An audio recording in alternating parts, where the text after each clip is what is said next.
È stato firmato ed è in Gazzetta Ufficiale il decreto sulla scuola che detta le linee su quello che accadrà da qui alla fine dell'anno scolastico e getta le basi per l'inizio del prossimo.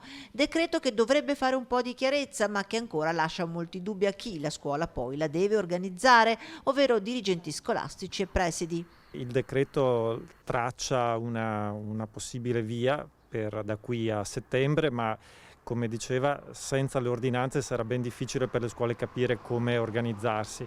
Ancora molteplici le questioni i cui contorni non sono chiari, dalla modalità degli esami di maturità agli scrutini, tanto più se, come scritto nel decreto, tutti sono ammessi alla classe successiva, previa valutazione attraverso appunto gli scrutini. Ma a preoccupare i dirigenti è l'avvio del nuovo anno scolastico. Il problema grosso per l'anno prossimo è questo: riusciranno a rientrare tutti i ragazzi nelle aule?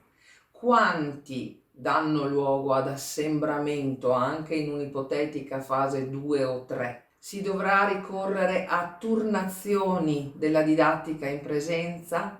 Questa è un'ipotesi che è più praticabile nel secondo grado piuttosto che nel primo e soprattutto nella primaria. Un conto è ricominciare con una scuola in presenza, un conto sarebbe ricominciare con una scuola a distanza, almeno parzialmente.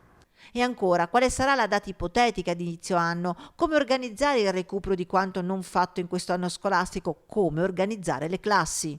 Cambiare l'organizzazione di tutta la scuola italiana per settembre è un compito un po' più arduo e abbiamo giusto il tempo di organizzarci se cominciamo subito.